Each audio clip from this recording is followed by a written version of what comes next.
Studio lights burn Thomas Reed's retinas. 67 years old, hands steady on worn denim. Harbor lies against his feet, 12 now, ribs showing through thinning fur, each breath deliberate and counted. The host's teeth gleam white as she announces the special guest. The door opens. 400 pounds of African lion enters the studio. Thomas doesn't move. The lioness stops 20 feet away, head low, scanning. Her left shoulder drops when she walks, old injury, never healed right. The audience holds its collective breath. Cameras roll. Security grips tasers. The lion's eyes find Thomas. Gold meeting gray. 5 years since that night by the acacia tree. Her paw crushed in rusted steel. 5 years since Harbor found her first, refused to leave her side. The lion's throat rumbles. Not a roar. Not a growl. Something between memory and recognition. Harbor's tail strikes the floor once. Weak, deliberate. The lioness takes another step forward. Before we continue, please leave a like and subscribe. Let me know which city you're watching from. Now, let's get back to the story. Thomas Reed was born in Omaha, February 1963. His father worked the railroad. Mother taught 3rd grade. Drafted 1981 straight out of high school. Infantry, Kandahar, 2003. Shrapnel tore through his left shoulder. Purple Heart. Medical discharge. The VA doctor said the metal fragments would shift sometimes. Cause pain. 20 years later, they still do. He married Margaret in 1987. Met her at his cousin's wedding. She wore yellow dress. Laughed at his terrible dancing. They bought a house in Denver. 2 bedrooms, 1 bathroom. Mortgage they'd pay for 30 years. Thomas worked insurance claims. Margaret taught piano. Jake arrived 1989, 2 months early. 2 pounds 3 ounces. The NICU doctor gave him 50-50 odds. Margaret didn't leave the hospital for 9 days. Jake survived. Made it 28 years before the Toyota Camry met a utility pole at 2:47 a.m. Blood alcohol 0.19. Margaret found the lump in her pancreas 5 years ago. 11 weeks from diagnosis to death. Thomas held her hand when she went. Hospital room smelling like disinfectant and the roses he'd brought. She weighed 91 pounds. Harbor came 3 years ago. Denver shelter said they found him on the highway median. Gunshot scar on his right hip. Age maybe 6. German Shepherd Labrador mix. Wouldn't eat for 4 days. Feared thunderstorms and raised voices. Thomas wasn't looking for a dog. The shelter therapist said it would help. Give him routine. Purpose. Harbor slept by the door first month, then gradually moved closer. Now sleeps touching Thomas's bed. Has arthritis in both hips. Heart murmur diagnosed last year. Takes medication twice daily crushed in peanut butter. Knows 17 commands. Responds to 3 when he feels like it. The Africa trip wasn't planned. Thomas saw a documentary about Limpopo province. Empty spaces. Acacias against red dirt. Looked quiet. He booked a flight. Rented a Land Rover with 234,000 kilometers on it. Drove north from Johannesburg. No tours. No guides. The rental agent tried explaining about dangerous animals. Crime rates. Thomas signed the waiver without reading. Northern Limpopo in winter days hit 85 degrees. Nights near freezing. Former hunting concession. Abandoned since 1994. Closest town 47 kilometers on dirt roads. 1 ranger station, 2 buildings with tin roofs. Solar panels. No cell service. Radio only. The silence at night isn't really silence insects. Distant hyenas. Wind through dry grass, but quiet enough to think, or not think. Both had their purpose. Tuesday night, 10:47 p.m. Thomas sat on a flat rock 50 yards from the Land Rover. The Maker's Mark bottle showed 3 fingers down from where he'd started. Harbor pressed against his leg. Warm weight in the cooling air. Stars everywhere more than Colorado ever showed. Even in the mountains. He didn't know their names here. Different constellations this far south. He'd brought the pills. 60 tablets of Margaret's leftover oxycodone, tucked in his jacket pocket. The same jacket she'd bought him for Christmas 8 years ago. Still had the receipt in the inside pocket. He'd found it after she died. Never removed it. $89,999 from REI. On sale. The whiskey burned good going down. His shoulder ached, always did when temperature dropped. The fragments shifted. Doctor said, like having gravel under your skin. 20 years of it. Harbor's ears moved first, both forward, alert. The dog didn't stand, just listened. Then came a low whine from his throat, barely audible. What is it? Harbor stood slowly. The arthritis made mornings worst, but evenings weren't much better. The dog walked toward a cluster of acacia trees, maybe 40 yards northwest. Not his usual careful walk, purposeful. Thomas followed because Harbor never went anywhere without reason. The sound reached him halfway there. Low, broken, rhythmic, like breathing, but wrong.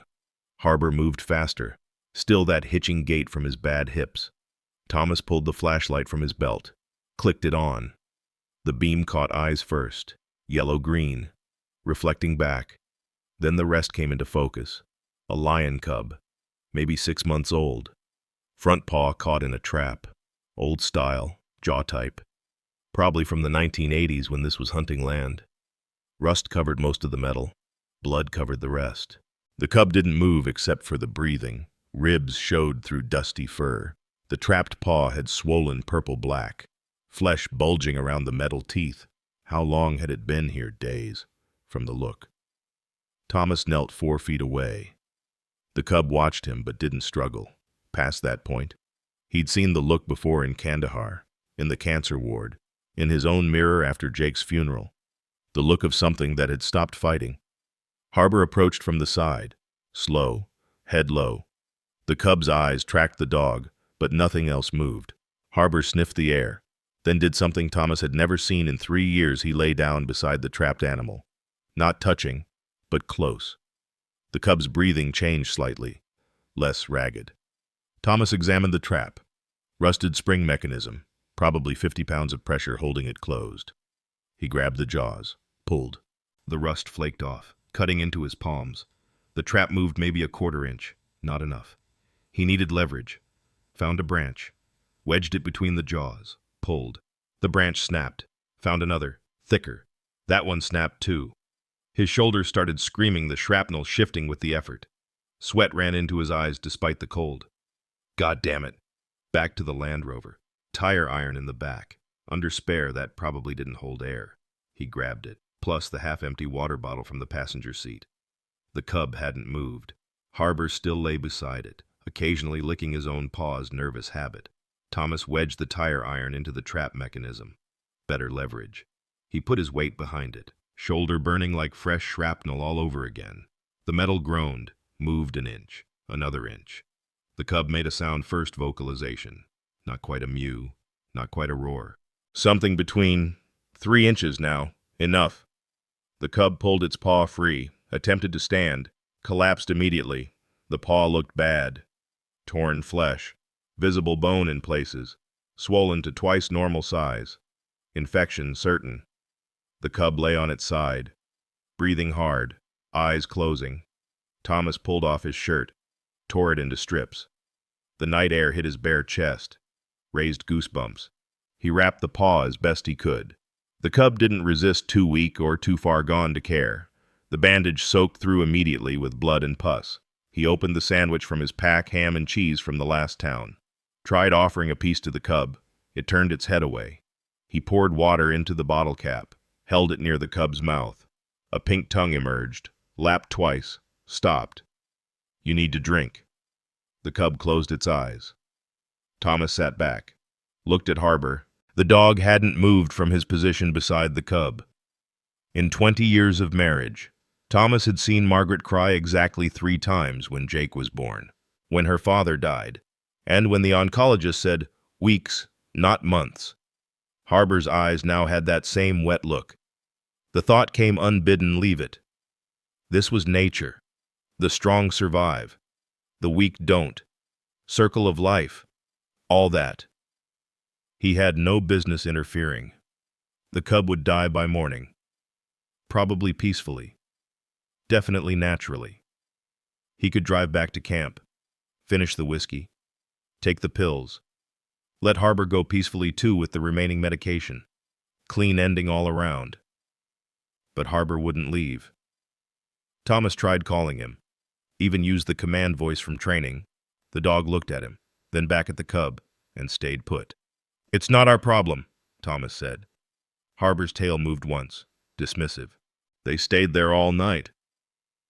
Thomas dozed sitting up, back against an acacia trunk. Woke every hour to check the cub's breathing. Still alive at 2 a.m. Still alive at 4 a.m. The sky started graying around 5:30. Birds began calling doves first, then something that sounded like laughing. The cub's eyes opened with the light, looked directly at Thomas, blinked once. Slow. Harbor finally stood, joints cracking audibly. Walked to Thomas, licked his hand once, walked back to the cub. "Fine," Thomas said. He gathered the cub carefully. 35 pounds maybe. Should be 50 at this age. It made a sound when he lifted it, protest or pain. Hard to tell.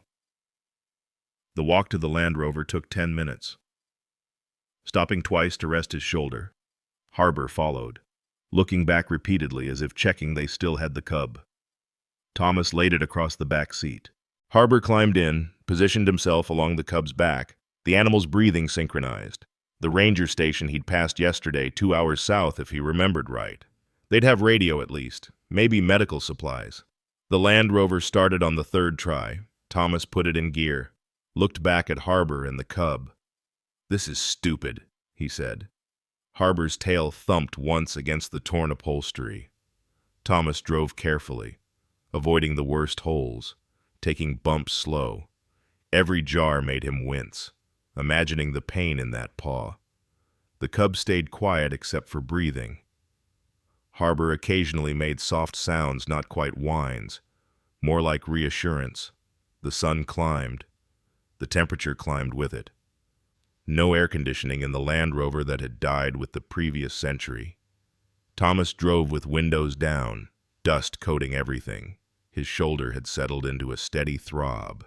His hands hurt from the rust cuts. He needed coffee, food, probably medical attention himself. But the cub was still breathing when he saw the ranger station's tin roofs flashing in morning sun. Still breathing when he pulled up to the main building. Still breathing when Nathan came running out, took one look in the back seat, and said, "Jesus Christ, that's Zara." Nathan's boots kicked dust as he ran. 23 maybe? Sunburned neck, Utah accent thick in his voice. "That's Zara. We tagged her as newborn. Mother got snared 6 weeks back." Thomas lowered the cub from the Land Rover's back seat. His shoulder seized bone, grinding against metal fragments. The cub's wrapped paw had bled through the shirt strips, dark brown now, flies already gathering. "Where's the medical kit?" Thomas asked. Nathan stood there, hands at his sides. "We're not supposed to interfere. She's dying. Natural selection. That's how." Thomas pushed past him toward the building. Harbor jumped down from the truck, followed close, favoring his right hip more than usual. The ranger station door stood open, screen torn, frame warped. Inside 2 desks, radio equipment, wall map stuck with colored pins, smell of instant coffee and mold. "Medicine cabinet," Nathan said from behind. "But we should call Emily first. She's the vet." Thomas found the cabinet padlocked. He grabbed a screwdriver from the desk, popped the latch, basic supplies gauze, iodine, antibiotics meant for humans, syringes still in plastic. He laid Zara on the examination table, metal surface cold despite the morning heat. The paw underneath the wrapping looked worse in fluorescent light, black flesh around the wound edges, bone visible, white through the mess. The smell hit rot and infection, sweet and wrong. 40 kilometers, Nathan was saying into the radio. "Yes, the cub. No, some American found her." Harbor positioned himself by the table, nose level with Zara's head. The cub's eyes tracked the dog, pupils dilated. Thomas found saline solution, started cleaning. Each touch brought a small sound from Zara's throat. Not quite pain, more like acknowledgement. Truck engine outside, door slammed. A woman entered early 30s, Johannesburg accent, veterinary bag in one hand. She moved straight to the table. No introduction. How long in the trap? Don't know. Days, probably. She pulled on latex gloves, examined the paw, her fingers pressed around the swelling, checking for breaks. Zara's breathing quickened, but she didn't pull away. Infections systemic. See the red lines. Emily traced them up Zara's leg. Blood poisoning starting, maybe 12 hours before organ failure. She pulled medications from her bag, drew up a syringe of clear liquid. Antibiotics. Might be too late. So we let her die. Nathan stood in the doorway, arms crossed. Emily's hand paused over Zara's leg. That your professional opinion? It's protocol, non-interference.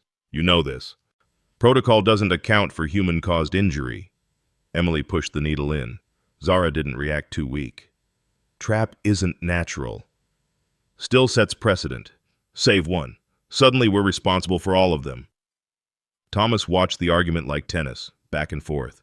His hands kept working through holding Zara steady while Emily injected a second syringe. This one pain medication from the look of the dosage. She'd be dead already without the poacher's trap, Emily said. Maybe that was meant to be. Meant to be? Emily's voice dropped. Like my daughter was meant to get leukemia. Silence. Nathan's face changed, mouth opening, closing. I didn't know. Please, tell me about natural selection. 4 years old, 40 pounds, losing hair in chunks. Very natural. Thomas felt the shift in the room. That particular quality of air when grief enters uninvited. He knew it well, had lived in it for years. Emily's hands stayed steady, though, unwrapping Thomas's makeshift bandage, examining the damage beneath. She's already in the truck, Thomas said. Both looked at him. He clarified. She's here. In the station. On your table. Question isn't whether to save her. Question is how. Nathan's jaw worked. That's not your call. Whose then? The Park Service. Government. People with degrees. They hear. No answer. Emily had moved on, cleaning the wound with practiced efficiency. The flesh around the trap marks had torn badly, some sections hanging loose. She trimmed dead tissue with surgical scissors. The sound made Thomas's teeth ache. Harbor hadn't moved from his spot. His nose almost touched Zara's. Every few seconds, he'd exhale sharp through his nostrils, communication in some language Thomas didn't speak. Zara's eyes stayed on the dog, unblinking. I need to suture, Emily said. Nathan, get the surgical kit from my truck. Emily. Now. Nathan left. His boots stomped harder than necessary on the wooden steps. Emily threaded the suture needle. You military was. The shoulder. You keep rolling it. Old injury. How old? 20 years. She nodded. Started stitching. Tiny, precise movements, pulling flesh together. Zara made a sound, first real vocalization since the antibiotics. Harbor responded with a low whine. Your dog's unusual, Emily said. He's dying. The words came out flat. Thomas hadn't meant to say them. Emily's hands didn't pause. Heart? Yeah. Vet says weeks, maybe months. But he found her. He finds a lot of things. Nathan returned with the surgical kit, set it down hard. Radio Joburg. They want a report. After, Emily said. They want it now. After. More stitching. The wound slowly closed, still angry red, still swollen, but contained now. Emily wrapped fresh bandages, white gauze instead of torn shirt. Professional. She needs IV fluids, Emily said. Constant monitoring for 48 hours minimum. Temperature checks every 2 hours. More antibiotics in 6. We don't have staff for that, Nathan said. Then I'll stay. I can't authorize. I'm volunteered. Don't need authorization. Thomas watched them circle each other, two different kinds of right colliding. His shoulder throbbed in rhythm with his heartbeat. The pills in his pocket felt heavier. I'll stay too, he heard himself say. They both turned. Just tonight, he added. Make sure she stabilizes. Nathan threw up his hands. Perfect. Random American and emotional veterinarian making decisions for South African wildlife. You got a better option? Emily asked. No answer. Zara's breathing had steadied, the medications working or body giving up too soon to tell. Harbor settled onto the floor beside the table, head on his paws but eyes open, watching. Emily hung an IV bag from a coat hook above the table, found a vein in Zara's good leg, inserted the needle smooth. Clear fluid dripped down the tube. There's a cot in the back room, Nathan said finally. Sheets might be from last century. That's fine, Thomas said. I'm not saying this is right. Noted. Nathan left for the radio room. They could hear him talking, voice raised, lots of yes sir and I understand, but Emily pulled off her gloves. You have medical training. Basic. Long time ago. It shows. The way you held her. Thomas shrugged. The movement sent fire through his shoulder. That needs looking at, Emily said. It's fine. Like Harbor's fine. Like you're fine sleeping in your truck in the middle of nowhere. Thomas didn't answer. Emily pulled over a plastic chair, sat down facing Harbor and Zara. My daughter's name was Sarah, 4.5 when she died. Would be 6 now. The numbers hung there. Thomas knew about counting 5 years since Margaret, 7 since Jake, the math of loss. Why tell me? He asked. Because you have the same look, like you're deciding whether to stay or go. Thomas touched his pocket where the pills were. Emily noticed. How many? She asked. 60? Enough. Yeah. Zara made another sound. Harbor's tail moved once. The two animals had found some rhythm, some understanding that bypassed species. She might not make it, Emily said. The infection's advanced. I know. But she might. Thomas looked at the cub. 35 pounds of probable death. Zara's eyes had closed, but her breathing continued steady under the medications. Harbor watched her like he used to watch Jake's crib, those first weeks home from NICU. The radio crackled from the other room. Nathan's voice, then static, then another voice Thomas couldn't make out. Emily stood. I need to get more supplies from town. Back in 2 hours. She paused at the door. The cot really is from last century. There's a better one in the supply shed. Nathan won't offer, but it's there. She left. Thomas stayed in the plastic chair. Harbor stayed on the floor. Zara stayed suspended between living and dying. The pills stayed in his pocket. For now. The cot springs groaned under Thomas's weight. 4th night at the station. His back had molded to the broken spots. Shoulder finding the gap between coils. 3 a.m. according to his watch's green glow. Harbor's breathing from the corner, wheeze on the inhale, rattle on the exhale. The dog hadn't left the supply shed except to piss. Zara's IV drip counted seconds. 1 drop, 2, 3. The rhythm had replaced his need for radio static. Footsteps on gravel outside. Emily's Land Cruiser door creaked open. She'd been sleeping in the vehicle, said the station bunks triggered her asthma. Thomas knew better grief needed its own space. He stood, knees popping, walked past Harbor, who opened one eye, closed it. Zara lay on her side, bad paw elevated on rolled towels. The swelling had peaked yesterday, started receding around midnight. Emily had cut away more dead tissue at sunset. Zara conscious but unresponsive under local anesthetic. Outside, Emily sat on her tailgate, thermos between her hands. Steam rose in the cold air. Coffee? She asked. Yeah. She poured into a second cup she'd brought out. The coffee was instant, bitter, perfect. Fever broke, Thomas said. I know. Checked an hour ago. They sat without talking. Stars wheeled overhead. Something screamed in the distance. Baboon or bird? Hard to tell. Nathan's warming up? Emily said. To you or the situation? Both, maybe. Thomas's shoulder twinged.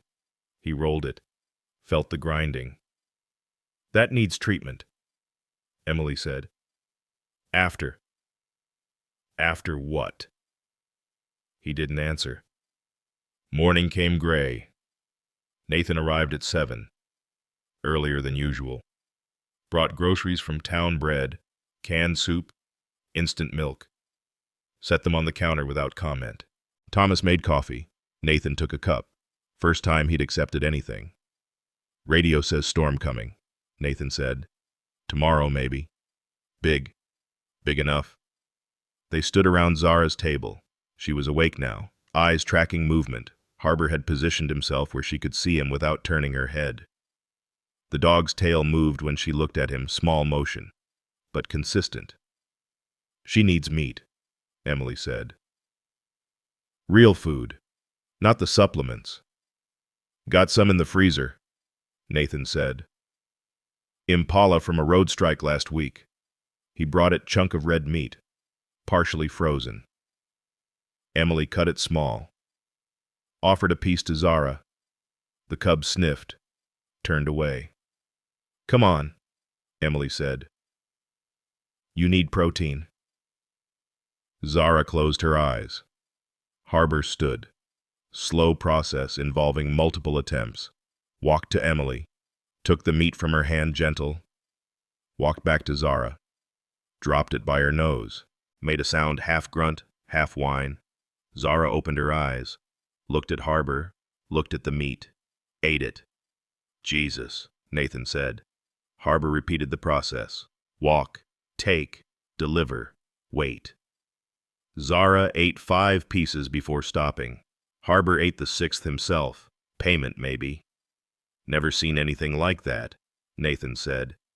Dogs are smart, Emily said. That's not smart. That's something else. Thomas watched Harbor settle back down. Closer to Zara now. Their breathing synced the wheeze and the shallow pulls, finding common rhythm. By noon, Zara tried standing. Front legs straightened, back legs buckled. She fell. Tried again immediately. Fell again. Harbor demonstrated. Stood up slow. Walked 3 steps. Lay back down. Zara watched. Tried again. Made it 2 seconds before collapse. Muscle atrophy, Emily said. Probably been trapped 4, 5 days minimum. Will she walk again? Nathan asked. Maybe. That's not good enough for release. I know. Thomas found himself by the window, watching clouds build on the horizon, dark towers of moisture, moving fast. The air pressure had dropped his shoulder, always knew first. Day 7. Zara stood for 10 seconds. Harbor had developed a routine wake. Check Zara. Piss outside. Return to position. Sleep. The dog's ribs showed more prominent now. Thomas had tried moving Harbor's food bowl closer. Harbor wouldn't eat unless Thomas held it. He's declining, Emily said, watching from the doorway.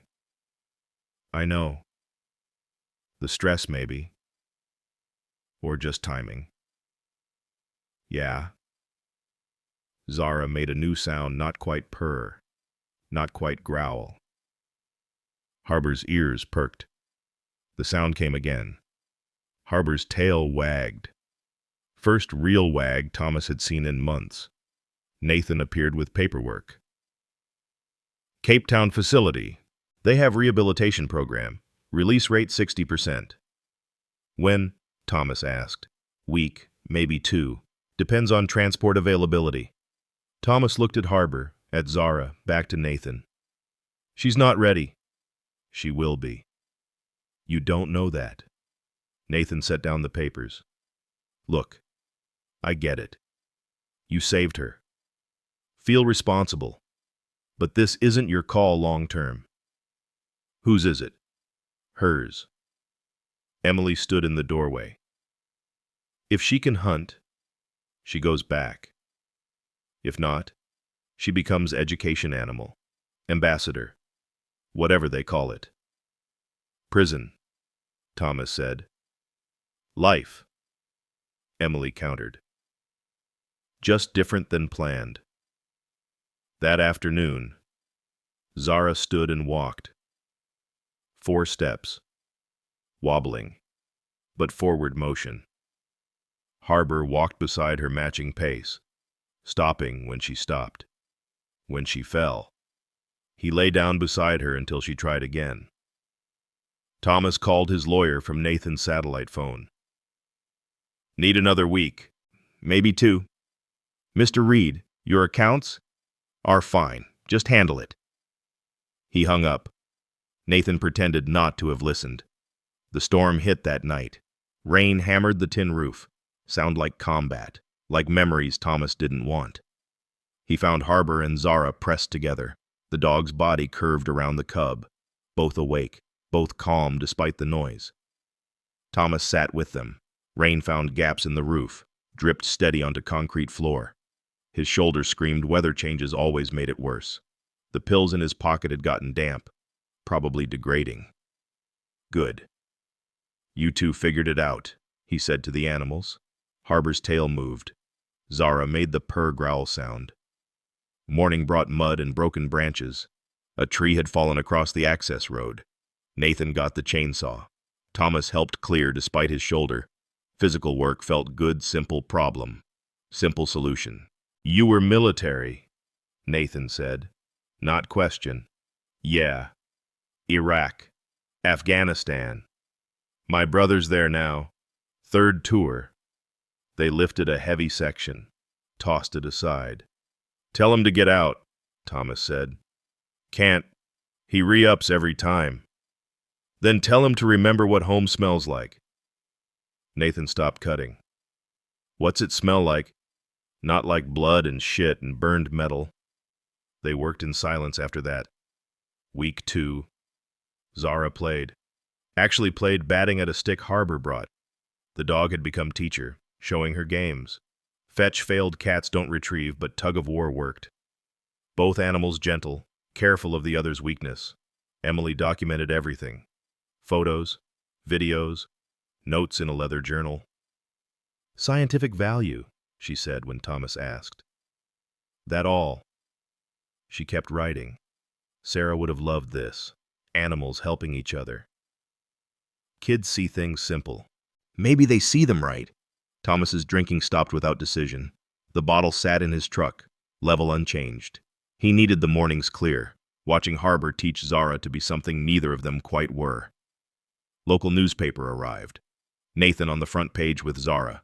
Headline about miracle lion. Article mentioned the American who found her. Refused interview. Town's divided, Nathan said. Half think we're playing God. Half think it's beautiful. Which half's right? Thomas asked. Both. Neither. Doesn't matter. Phone calls came. Government officials, conservationists, angry farmers. Nathan fielded them all with patience. Thomas wouldn't have managed. One morning, Thomas woke to find Harbor couldn't stand. Back legs wouldn't cooperate. Thomas carried him outside, 23 pounds now, bones sharp through fur. Set him down gentle. Harbor pissed, walked back inside slow, each step deliberate. Zara watched Harbor struggle, made the purr growl sound. Harbor made it to her, collapsed beside her, tail wagging weak. He needs a vet, Emily said. He needs rest. Thomas. I know what he needs. She didn't push. Week 3. Zara hunting instincts emerged. She stalked birds through the window, muscles tensing, practicing. Harbor watched approval, tail thumping when she got the form right. She's learning, Emily said. Wrong teacher, though, Nathan said. Dogs don't hunt like lions. Maybe that's good, Thomas said. Different might be better. The Cape Town papers arrived. 16 pages of protocols, requirements, timeline, Thomas read them twice. Release program intensive 6 months minimum. Teaching hunting skills. Gradual independence. 60% success rate meant 40% failure. Those became education animals or died trying to be wild. It's her best chance, Emily said. Best at what? Being a lion. Thomas watched Zara play with the tennis ball Nathan had brought from town. She carried it like prey, proud, showing Harbor her prize. She's already being a lion, Thomas said, just not the kind they expect. Nathan's phone rang. He talked quiet, lots of nodding Thomas could hear in his voice. Hung up. Transport available Thursday. 3 days. Thomas's chest tightened. Harbor must have sensed something the dog whined. Tried to stand. Couldn't. Too soon, Thomas said. It's scheduled. Reschedule. Can't. They're moving 12 animals that day. Zara's lucky to get a spot. Lucky. Thomas thought about luck, about Jake making it through NICU, about Margaret getting 11 weeks instead of 6, about finding Harbor at the shelter an hour before scheduled euthanasia. Lucky had different meanings. That night, Thomas sat between Harbor and Zara. The animals had arranged themselves nose to nose, breathing synchronized. Harbor's rattled worse fluid building in his lungs. Zara's strong and steady. You did good, Thomas told Harbor. Taught her what matters. Harbor's tail moved once. She'll remember. Another tail movement. Thomas pulled out the pills, counted them in the dark. Still 60. Still enough. But the weight had changed lighter now, less urgent. He put them back. Week 4 arrived with heat. Zara walked circuits around the shed, limping but steady. Harbor watched from his bed. Thomas had brought it from the truck, the old blanket that smelled like Colorado. The transport truck would arrive in 36 hours. Nathan had the paperwork ready. Emily had medical clearance signed. Everything official, proper, correct. Except Harbor had stopped eating. Even with Thomas holding the bowl, even with Zara demonstrating, the dog refused food, water only, and barely that. He knows, Emily said. Knows what? That she's leaving. Thomas wanted to argue, but Harbor's eyes followed Zara constant now. Memorizing, maybe. Or saying goodbye in whatever language dogs used for goodbye. The night before transport, Thomas couldn't sleep. He found Harbor and Zara pressed close, despite the heat. Zara groomed Harbor's face with her tongue, careful, gentle, thorough. Harbor's eyes closed, trusting. Thomas sat beside them. No words. Nothing needed saying that the animals weren't already communicating. Morning came too fast. The truck would arrive at noon. Thomas made coffee, hands shaking slightly. Not withdrawal, he'd recognize that. Something else. Emily arrived early. Nathan, too. They stood around like family at a hospital, waiting for news nobody wanted to hear. Zara walked to the door, looked out, looked back at Harbor. The dog tried to stand, managed 3 steps, lay back down, breathing hard. I could delay, Emily said. Say she's not ready medically. Is she? Thomas asked. Emily watched Zara pace. Strong gait, barely favoring the injured paw. Alert. Focused. Alive. Yes. Nathan's radio crackled. Transport's early. Hour out. Thomas felt his chest tighten again. Harbor must have heard the dog's breathing changed. Faster. Shallower. No, Thomas said. What? Nathan asked. She's not going. Thomas, Bate, look at him. Thomas pointed at Harbor. He'll die if she leaves. Today, tomorrow, soon. That's not rational, Nathan said. Since when is any of this rational? They stood in silence outside, dust cloud visible on the access road, transport coming. Zara walked to Harbor, lay down beside him, put her head on his paws. Harbor's breathing slowed, steadied. The truck pulled up. Driver got out, clipboard in hand. Got a lion cub for pickup. Nobody moved. Zara, female, approximately 7 months. Emily stepped forward. There's been a complication. The transport driver checked his watch. 5:50 a.m. We got a schedule. Loading starts at 6. Thomas stood in the doorway, blocking the view inside. Behind him, Harbor wheezed on his blanket. Zara paced the length of the shed, favoring her left front paw on the turns. She's cleared medically, the driver said, reading from his clipboard. Vet signature yesterday, 1600 hours. Things change, Thomas said. Not my problem. The driver was 40-something. Afrikaans accent thick. I got 11 more pickups today. Lion cub goes in slot 3. That's the rule. Nathan appeared from the main building, carrying the paperwork folder. Everything's in order. Thomas? Harbor can't. I know. Nathan's voice stayed level. But this is happening. Emily walked past them into the shed, knelt beside Harbor, checked his pulse. The dog's tail barely moved. She came back out, pulled Thomas aside. His heart rate's 36, should be 60 minimum. So we wait. For what him to die first.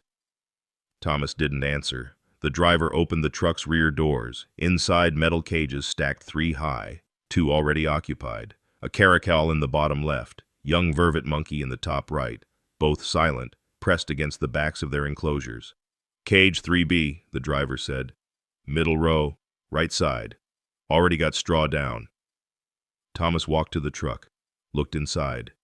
The cage measured maybe 4 feet by 3 feet by 3 feet. Wire mesh sides, metal floor despite the straw, water bowl attached to the door. Empty.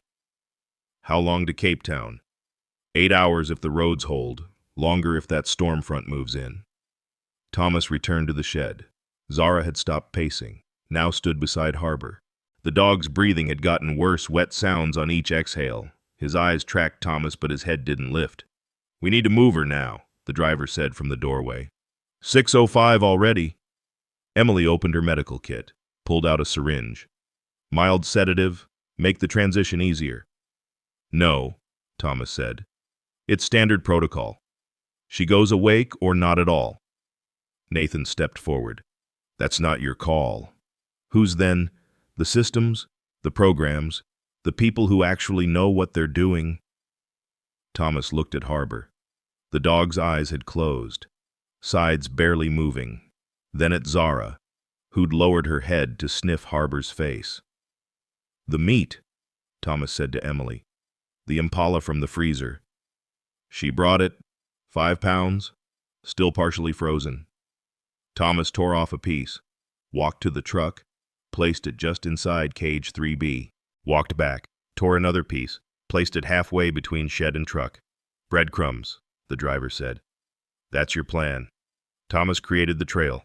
7 pieces total, leading from Harbor to the cage. Zara watched him, head tilted. When he stepped back, she looked at the meat, at Harbor, at the meat again. Come on, Thomas said quietly. Zara took a step toward the first piece, stopped, looked back at Harbor. The dog's eyes had opened, watching her. His tail moved barely a twitch, but movement. She ate the first piece, took another step, ate the second. Thomas's shoulder burned. Stress always triggered the shrapnel. He rolled it, heard the grinding. Third piece. Fourth. Zara at the truck now, looking up at the cage. The caracal hissed from its enclosure. Zara ignored it, focused on the meat inside 3B. She jumped up. Front paws made it. Back legs scrambled for purchase. Thomas stepped forward, hands under her hindquarters, lifted. She went in. The driver slammed the cage door, locked it. Finally. Zara turned in the small space, barely room to complete the rotation, pressed her face against the wire mesh, made a sound Thomas hadn't heard before, high, questioning, almost like the mew of a house cat. He put his hand against the mesh. She pushed her nose through, touching his palm. The same paw that had been trapped reached through the wire. He held it gently. Scar tissue rough under his fingers, but warm, alive. "Gotta go," the driver said. Thomas didn't move. "Sir, gotta go." Nathan took Thomas's arm, pulled him back. The driver closed the truck's rear doors. Through the ventilation slats, Thomas could hear Zara's questioning sound continue. The truck started. Diesel exhaust black in the morning air. The driver grounded into gear, pulled away slow on the muddy road. Thomas watched until it disappeared around the bend. Silence. Then Harbor howled. Not a bark, not a whine. A howl that came from somewhere ancient, before dogs were dogs. Long, mournful, rising and falling like grief given voice. The sound went on, longer than his damaged lungs should have allowed. When it ended, Harbor lay flat, eyes closed, ribs barely moving. Thomas dropped to his knees beside the dog. His hands shook first time since Afghanistan. The tremor started in his fingers, moved up his arms, into his chest. His vision blurred. Wet on his face when had that started, Harbor's eye opened. Just one. The left. His tail moved once, weak but deliberate. Paw lifted slightly, touched Thomas's hand. Thomas pulled the dog against his chest. 23 pounds of failing heart and worn-out joints. Harbor's tongue emerged, licked the salt from Thomas's face. Still taking care. Even now. "I'm sorry," Thomas said into Harbor's fur. "Should have kept her. Should have fought harder." Harbor wheezed agreement or disagreement. Impossible to tell. Emily found them an hour later. Thomas hadn't moved, still holding Harbor, both covered in dust from the truck's departure. She sat down beside them, said nothing, her hand on Thomas's shoulder, light pressure, enough to say she was there. "His breathing's worse," she said finally. "I know. We should—" "Not yet." Nathan brought water. Thomas held the bowl while Harbor drank, most of it dribbling out the sides of his mouth. The dog's throat worked hard to swallow. "There's a veterinary clinic in town," Nathan said. 30 minutes. Thomas looked at Harbor. The dog's eyes tracked something invisible, maybe Zara's ghost, maybe just neurons firing random. "He hates vets," Thomas said. "Thomas? Margaret hated hospitals. Still died in one. Jake hated driving sober. Still died drunk. Harbor deserves better." They sat with that truth. The sun climbed higher, burning off the morning mist. Somewhere, that truck carrying Zara merged onto the N1 highway, heading south through landscape she'd never see again.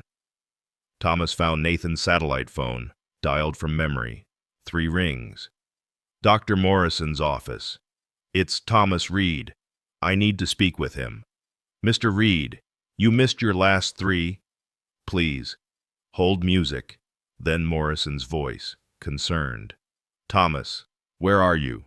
"South Africa." "Jesus, are you?" "I want to live." Silence on the line. "Say that again." Morrison said, "I want to live. I don't know how, but I want to." "Yes." What changed?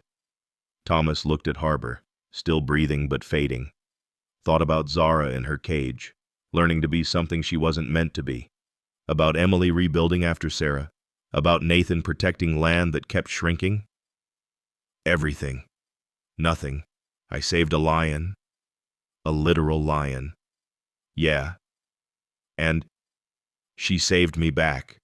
Morrison's pen clicked. Thomas could hear it through the satellite delay. "When are you coming home?" "Soon. Week, maybe." Harbor. "Still here?" Thomas. "I'm glad you called." "Yeah. I mean it. We'll do the work when you're ready." Thomas hung up. Nathan stood in the doorway, pretending not to have listened. "I need a favor," Thomas said. "What?"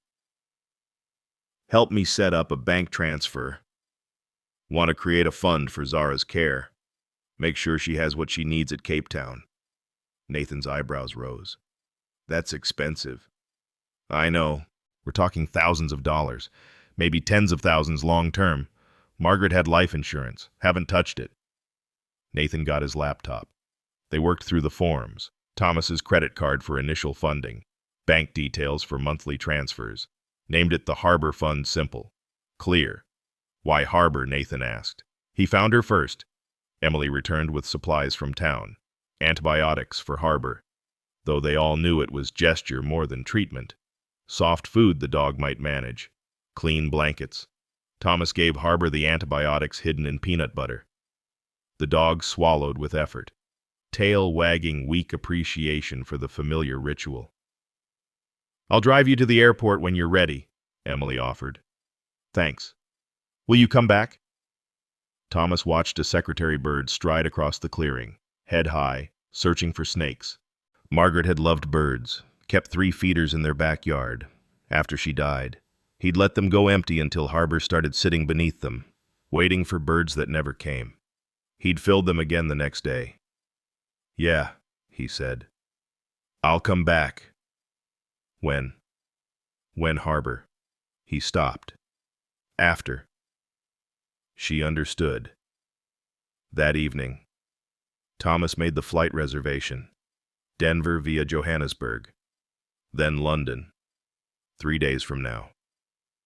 The credit card company called immediately. Fraud prevention. Unusual location. He confirmed the charges. Gave them his mother's maiden name. Jake's birthday. The security answers that proved he was himself. Harbor managed to stand at sunset. Walked to the shed door. Looked north, the direction the truck had gone. Thomas helped him outside. They sat in the dirt, watching the road. She'll be okay, Thomas said.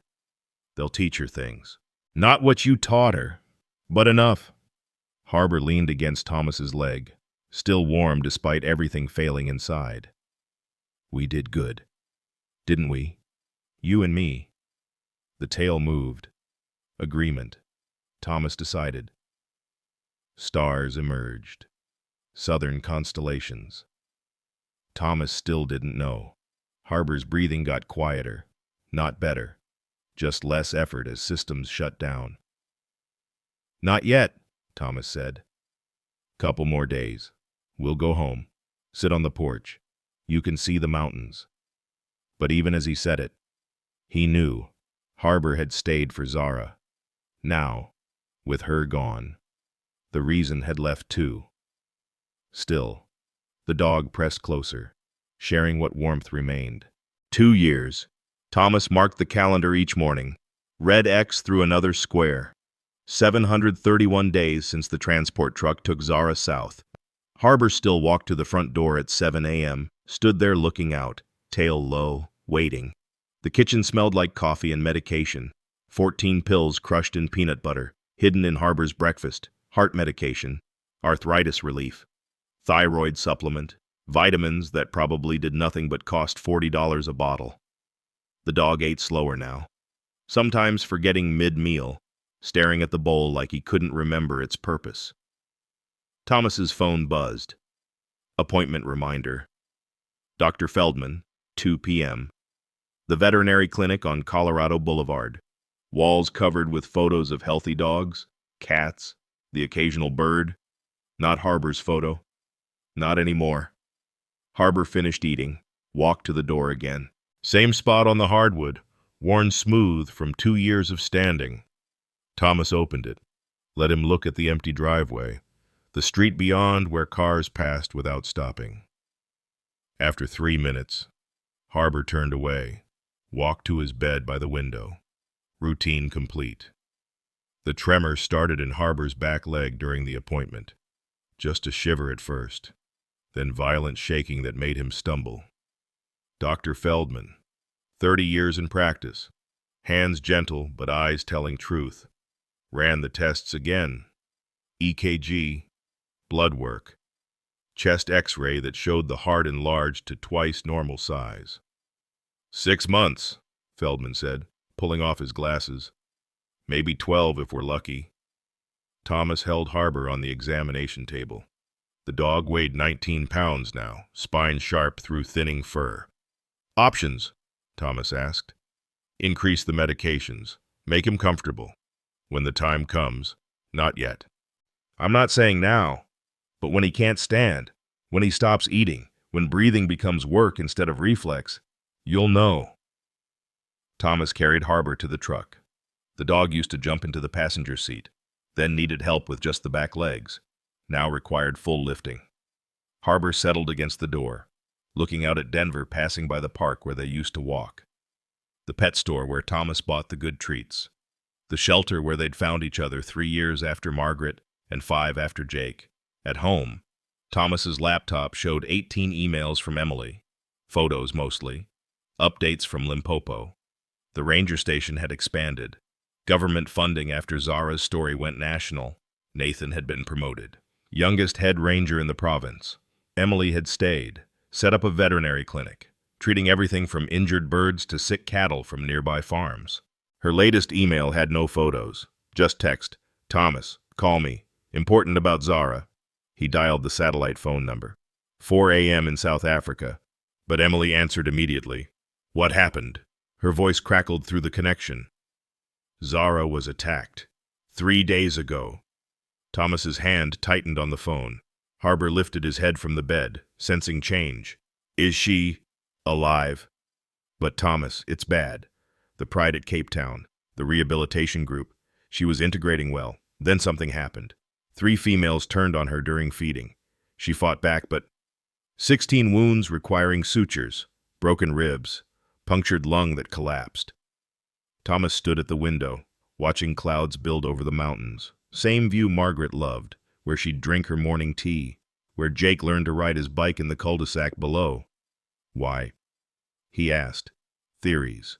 Maybe she smelled wrong from all the human contact. Maybe the Harbor training made her act too different.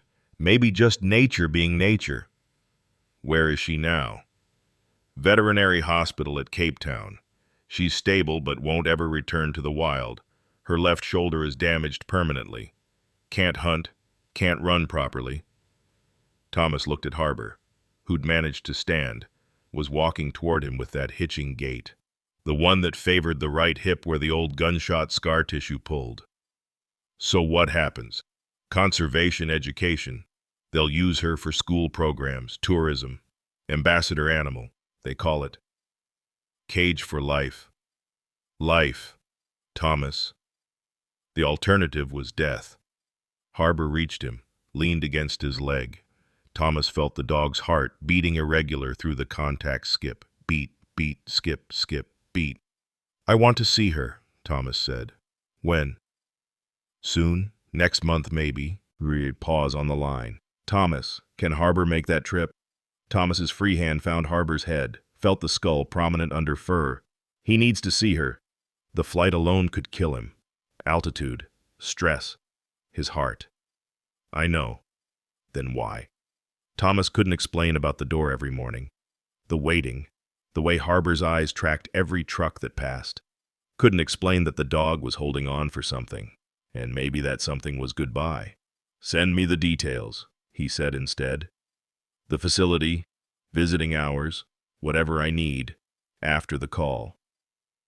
Thomas sat on the floor beside Harbor. The dog's breathing had gotten worse wet sounds that meant fluid building in the lungs. The medication helped, but less each week. He opened his laptop, searched flights to Cape Town, direct from Denver through Atlanta, then 16 hours to Johannesburg, another 2 to Cape Town. 24 hours total travel. Harbor's longest trip had been the flight back from Limpopo, and he'd been sedated, healthier, 40 pounds heavier. The credit card page loaded. Dates in 3 weeks. Return a week later. His cursor hovered over purchase. Harbor made a sound, soft whine that meant he needed out. Thomas helped him stand, walked him to the backyard. The dog squatted to pee, couldn't lift his leg anymore. Dignity gone, but still trying. Back inside. Thomas's phone showed a text from Dr. Morrison, his therapist. Missed appointment today. You okay? He'd forgotten. Tuesdays at 4. Every week for 2 years. Talking about Jake, about Margaret, about the pills he'd carried to Africa and brought back unopened. He texted back, "Harbor's dying." Phone rang immediately. "How long?" Morrison asked. "Months. Maybe." "What do you need?" "I don't know." "To not lose anyone else." "That's not possible." "Thomas." "I know." "Do you—" "Because running to Africa when things get hard isn't processing grief?" "I'm not running." "What then?" Thomas watched Harbor settle back on his bed, circling 3 times old instinct even though his legs barely cooperated. "Finishing something." Morrison was quiet. Then, "The lion. Zara. She got hurt. And you think you caused it." "I saved her when maybe I shouldn't have. Taught her wrong things through Harbor. Made her different enough that her own kind rejected her. Or you gave her 2 extra years of life she wouldn't have had. Prison life. Life. Thomas. Just life. Complicated and imperfect and still worth living." Thomas didn't answer. "Come in tomorrow," Morrison said. "We should talk about this pattern." "What pattern?" "The one where you think love is lethal. That everyone you care about dies because you cared. Jake died because he drank. Margaret died because of cancer. And you're dying because you can't forgive yourself for surviving." Thomas hung up. Not angry. Just done with words. That night, Harbor couldn't settle. Paced the bedroom, stopping at the door, looking back at Thomas. Pacing again. Thomas gave him extra pain medication. Helped him onto the bed, something Harbor hadn't managed alone in months. The dog curled against Thomas's side, heartbeat irregular against his ribs. Breathing labored but steady. Still here, still fighting, still waiting for something Thomas couldn't name. Thomas opened the laptop again. The flight page still loaded. He entered passenger details. Harbor as emotional support animal, the classification that would let him travel in cabin despite his condition. Added the pet fee. Selected seats with extra leg room. Hit purchase. Confirmation email immediate. Your trip to Cape Town. Harbor's tail moved once against the blanket. Maybe coincidence. Maybe approval. 3 weeks to get Harbor strong enough. 3 weeks to figure out how to say goodbye properly this time. Outside. September wind rattled the windows. First hint of winter coming. Margaret's favorite season. Jake's death season. Harbor's last season. Thomas pulled the dog closer. Felt the heartbeat skip and restart. Skip and restart. Still going. Both of them. Toward whatever ending waited in Africa. 5 years. The envelope sat on Thomas's kitchen counter. South African postmark. Emily's handwriting. Harbor slept on his bed by the window. Breathing shallow but steady. 12 years old now. Skeleton wrapped in loose skin. But still getting up each morning to check the door. Thomas opened the envelope. Handwritten pages. Emily's careful script. "Thomas, I should have told you this sooner. The attack on Zara 3 years ago, it wasn't what we thought. The facility had cameras running, research footage they only reviewed last month. She wasn't randomly attacked. 3 cubs from another litter had wandered into the adult feeding area. Young, maybe 4 months old. Someone left a gate open. The pride females went for them immediately. Territorial instinct. Zara got between them. Deliberately. Placed herself in front of the cubs. Took the attacks meant for them. 16 wounds because she wouldn't move. Broken ribs because she covered them with her body. Collapsed lung because she chose to shield instead of run. The cubs lived. All 3. They're adults now. Released successfully last year. She learned that from somewhere. Thomas, we both know where." Thomas set the letter down. His hands shook, not tremor, not age, something else. He looked at Harbor, remembered the dog placing himself between Zara and the world, teaching her protection meant sacrifice. The phone rang. Unknown number, Los Angeles area code. "Mr. Reed, This is Grace Patterson, producer at Wildlife Chronicles. Not interested. Please, just hear me out. We found the story about Zara, the video from 5 years ago. Your dog and the lion cub. It's been viewed 12 million times on our social channels. Still not interested. We want to do a reunion special. Live television. You, Harbor, and Zara. Show the world their bond survived. Thomas almost hung up, then looked at Harbor, who'd woken at Thomas's voice, tail attempting its morning wag. Harbor's dying. Pause. I'm sorry. How long does he have? Days. Weeks, maybe. We could expedite everything. Fly you first class. Medical support for Harbor. Veterinary team on standby. We'd bring Zara from Cape Town to our New York studio. Why? Because stories like this matter, Mr. Reed. People need to see that connections transcend species, that love exists in unexpected places. That's bullshit. Maybe. But it's also true. Harbor stood, wobbled, made his way to Thomas. Every step calculated, planned, executed with effort that showed in the trembling legs. When? Thomas asked. Thursday, 3 days from now. Harbor might not. We'll have everything ready regardless. Please, Mr. Reed, let people see what you and Harbor created. Harbor reached him, leaned against his leg. Barely any weight to him now, like leaning air. I'll think about it. Thomas hung up, knelt beside Harbor. The dog's eyes, clouded with cataracts, still tracked his face. Want to see her again? Harbor's tail moved. Once. Clear. That afternoon. Dr. Feldman made a house call. Thomas had asked him to. Couldn't face the clinic again. Feldman examined Harbor on the living room floor, stethoscope moving across the prominent ribs. His heart rate's all over, 30, then 90, then 40. Lungs have significant fluid. Can he fly? Feldman looked up sharp. Fly where? New York. 3 hours. Thomas. The altitude pressure alone could... Can he or not? Feldman packed his stethoscope. With support, maybe. Oxygen during flight. Injectable Lasix for the lungs, monitoring throughout. But Thomas, he might not survive it. He might not survive tonight either. True. So if it matters that much, we prepare for everything. Feldman left medications, syringes, detailed instructions, portable oxygen concentrator rental information, emergency vet contacts in New York. Thomas called Grace Patterson back. We'll do it, but conditions. Name them.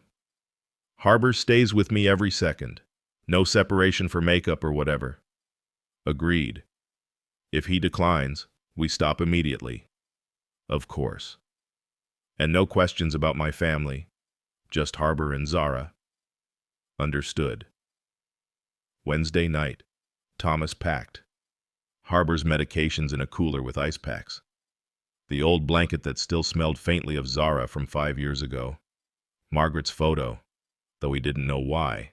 Harbor watched from his bed, too tired to investigate the suitcase. Remember flying? Thomas asked. You hated it. Probably still will. Harbor's breathing hitched, caught, resumed. Thomas counted the seconds between breaths, 4, sometimes 5, too long. He lifted Harbor onto his own bed, felt the heartbeat irregular against his palm. 19 pounds now, down from 60 in his prime. Thomas had weighed him that morning, standing on the bathroom scale himself first, then holding Harbor, doing the subtraction that told a story of ending. The producer had emailed the flight details. First class. 2 seats so Harbor could lie across. Medical clearance fast-tracked. Car service to and from airports. All for television, Thomas said to Harbor, making drama out of our lives. But that wasn't true. Not fully. It was also for Harbor, for Zara, for the completion of something started in darkness by an acacia tree. Thursday morning, 4 a.m. Thomas carried Harbor to the hired car, the dog wrapped in his blanket, breathing but barely responsive. The driver, young guy named Marcus, helped arrange the portable oxygen. My grandmother had one of these, Marcus said, for her cat at the end, 17 years old, kidney failure. She said every minute counted. Did it? Yeah. Cat died in her arms instead of alone at the vet. She said that was worth everything. Denver International Airport. Sunrise painting the mountains pink. Wheelchair assistance Thomas hadn't asked for but accepted. Harbor across his lap. Oxygen tube near his nose, looking like what he was ancient dog taking his last trip. Security pulled them aside, examined the medications, the syringes, the oxygen. Supervisor called, then their supervisor. Finally, cleared through. Passengers staring at the old man carrying the dying dog. First-class cabin. Flight attendant named Rebecca, who'd clearly been briefed. She helped Thomas settle Harbor across the seats, adjusted the oxygen flow, brought water without being asked. I saw the video, she said quietly. The one with him teaching the lion cub to play. Made me cry. He's a good teacher. Present tense. Always. Take off. Harbor's eyes opened wide as the pressure changed. Thomas held him, whispered nonsense. Good boy. And almost there, and she's waiting until the dog calmed. 3 hours to New York. Harbor slept mostly, occasionally whimpering. Thomas gave him pain medication at hour 2. Watched his breathing steady slightly. Below. America passed squares of farms, curves of rivers, everything organized and contained except for death, which followed no flight plan. Landing at JFK. Harbor vomited during descent, mostly bile. Thomas cleaned him with wet wipes, apologized to Rebecca, who said it was nothing. Another car, another driver. This one silent, professional. Navigating Manhattan traffic while Thomas monitored Harbor's breathing in the back seat. The studio building rose 40 stories, glass and steel, CBS logos everywhere. Grace Patterson met them in the lobby. 40-something, perfect television hair, but her eyes went soft seeing Harbor. We have a room set up. Quiet, temperature controlled. The vet's already here. Dr. Sarah Chen, Cornell graduate, specialized in emergency and critical care. She examined Harbor while Thomas held him, pronounced him stable enough to continue. But we go slow, she said. Any distress, we stop. Makeup wanted Thomas to wear concealer, cover the bags under his eyes. He refused. They insisted on a better shirt, gave him blue button-down that matched nothing but television standards. Zara, Thomas asked. Green room 2, Grace said. Do you want to see her before? No. Harbor should see her first. The studio was smaller than expected. Cameras on rolling platforms, audience seats for maybe 50, currently empty. They'd do this segment live, but without studio audience. Grace's decision. Keep it intimate. Thomas sat in the appointed chair, Harbor on a cushion beside him, oxygen tank hidden behind the chair. The dog's eyes were closed, but his nose worked sniffing, processing, maybe remembering. 2 minutes, someone called. Thomas's shoulder ached. Old pain, familiar. He thought about Margaret watching morning shows, coffee in her favorite mug, commenting on the hosts' outfits, Jake making fun of her for caring about celebrity gossip, Harbor young and strong, stealing socks from the laundry. 1 minute. Grace took her position, professional smile, hand checking her earpiece.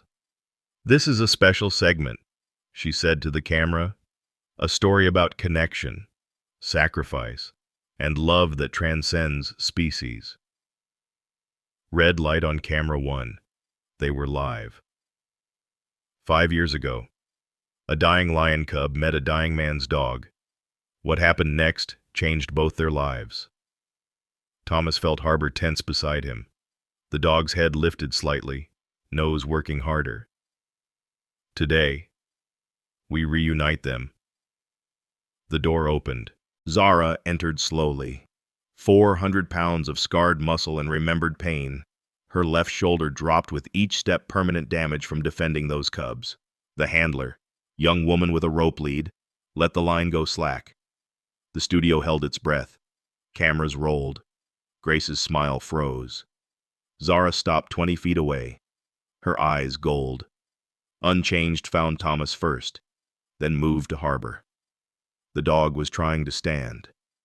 Thomas reached to help, but Harbor made a sound, soft growl. Not aggressive, but insistent. "Let me." Harbor's back legs shook. Front legs locked straight. Took him 3 attempts. But he stood. Swayed. Caught himself. Stood steadier. Zara's throat rumbled. Deep sound. Not threatening. Recognition. Harbor took 1 step. His right rear leg buckled. He caught himself. Tried again. Made it 2 steps before stopping. Breathing hard. The oxygen tube had slipped from his nose. Thomas didn't replace it. Zara moved forward. Slow. Shoulder dropping with each stride. She stopped 3 feet from Harbor. Lowered her massive head to his level. They touched noses. Harbor's tail moved, not the weak attempt of recent months, but a real wag. 3 times. Clearing the floor. Zara made the rumbling sound again. Harbor answered with something between a whine and a sigh. The audience was crying. Grace had stopped talking. Camera 2 zoomed in, caught the moment Zara's tongue emerged, began grooming Harbor's face. The dog stood still, eyes closing, trusting. "They remember," Thomas said to no one. After 30 seconds, Harbor's legs gave out. He sank down, controlled fall. Zara followed him down, lying on the studio floor, her body curved around his. Harbor nestled into her chest, between her front legs. His breathing steadied. Grace found her voice. "In 5 years of broadcasting, I've never—" She stopped. Started again. The bond between these two transcends explanation. Thomas knelt beside them, put his hand on Harbor's side, felt the weak but steady heartbeat, put his other hand on Zara's shoulder, felt the power still there despite the damage. "We should go to commercial," Grace said to the camera. "But we're not going to. This moment deserves to be witnessed." 5 minutes passed. Harbor and Zara breathing together. Thomas watching. 20 million people watching with him. The viewer count climbing on monitors Thomas could see. Finally, Grace asked, "Mr. Reed, can you tell us what you're thinking?" That love doesn't need words. The segment ended 12 minutes over schedule. Nobody cared. Backstage, they moved to a quiet room. Zara's handler helped her settle on a mat. Harbor curled against her belly. Dr. Chen monitored his vitals, nodded to Thomas, still stable. Somehow. Emily appeared in the doorway. Thomas hadn't known she was coming. 5 years had aged her well laugh lines, silver threading through brown hair. "Flew in this morning," she said. "Couldn't miss this." She sat beside Thomas, both watching the animals. "Zara's pregnant," Emily said quietly. "Artificial insemination, part of the conservation program. 2 cubs, due in 8 weeks. Will she be a good mother? The best. She's already proven she'll die protecting cubs that aren't even hers." Harbor stirred, made a small sound. Zara shifted, giving him more room. "What will you name them?" Thomas asked. "The facility wants corporate names, sponsors." Emily paused. "But the staff is voting for Harbor and Hope." Thomas's vision blurred. He blinked it clear. They stayed another hour. Harbor sleeping deep. Zara alert but calm. Finally, Dr. Chen said they should go. Harbor needed rest. Real rest. In a bed. Thomas lifted Harbor, the dog limp in his arms. Zara watched, made the rumbling sound again. Thomas stopped at the door. "He's dying," he told the lion. Simple truth. Days, maybe a week. Zara blinked slow. Understanding or just a blink, but Thomas chose to believe the former. The flight home was quiet. Harbor slept against Thomas, breathing rough but consistent. They landed in Denver at midnight, snow falling light. Home. Thomas gave Harbor his medications, carried him to bed. The dog managed to lick his hand once before sleeping. 6 months later, not 6 days, not 6 weeks, but 6 months. Harbor died in his sleep. April morning, birds singing, sun through the window. Thomas woke to find him still, finally, peacefully. He flew Harbor's ashes to Africa. Nathan met him at the airport. Emily at the station. They'd planted an acacia tree where Harbor first found Zara. Thomas scattered half the ashes there, kept half for the mountains in Colorado. Zara had given birth 2 months prior, 2 cubs, male and female. The male smaller, weaker, but fighting. The female strong, protective of her brother. Thomas watched them through the fence at Cape Town. Zara brought them close, let him see. The male had a white patch on his chest, unusual for lions. The female's eyes were different amber instead of gold. "We're calling them Harbor and Hope," Emily said. "If you approve." "I approve." Thomas stayed 3 weeks, then 3 months. Then bought a small house near the facility. Half the year there, half in Colorado. The Harbor Zara Wildlife Fund grew donations from the broadcast, from people who'd seen the reunion, from Margaret's life insurance Thomas finally used. Emily and Thomas didn't name what developed between them. Didn't need to. 2 people who'd lost everything. Finding something new. Not replacement, just addition. The last image Thomas, now 70, sitting outside Zara's enclosure. Harbor the cub stalking a butterfly, pouncing, missing. Hope watching her brother, ready to defend if needed. Zara lying in shade, eyes on Thomas, that rumbling sound in her throat. Thomas threw a ball. Harbor the cub watched it arc, confused. Hope chased it, brought it halfway back before losing interest. "We'll work on it," Thomas told them. The African sun set orange and vast, radio static from the station mixed with evening birds. Not home exactly, but close enough, close enough. Thomas keeps a photo on his kitchen table in Cape Town. Not of Margaret or Jake anymore, those live in his wallet. Private griefs made portable. This photo shows Harbor teaching Zara to play with a stick, 5 years ago. Both broken creatures finding reason to continue. People ask him what he learned. He tells them the truth, nothing they want to hear. That grief doesn't shrink. You just build life around it. That saving something else won't save you. But it might make you remember why saving matters. That a dog and a lion understood something Harvard and therapy couldn't teach. Sometimes you just need to sit with another breathing thing and know you're not alone. The cubs are 3 now. Harbor the lion still limps slightly, born with hip dysplasia, but he runs anyway. Hope protects him, always has, probably always will. Zara watches them with the patience Harbor the dog taught her. Thomas is 73. Emily makes him take his heart medication. He takes Harbor's ashes to the acacia tree each month, tells him about the cubs, about Zara, about continuing. Love doesn't cure anything, but it makes the continuing possible. That's enough. It was always enough. Disclaimer. This is a work of fiction created solely for entertainment purposes. The story does not condone, promote, or encourage any form of violence, harmful behavior, or dangerous interaction with wild animals. All characters and events are products of the author's imagination, and any resemblance to actual persons, living or dead, or actual events is purely coincidental. The depiction of animal rehabilitation and human-wildlife interaction should not be attempted in real life without proper professional training and legal authorization. If you're experiencing thoughts of self-harm, please contact mental health services immediately.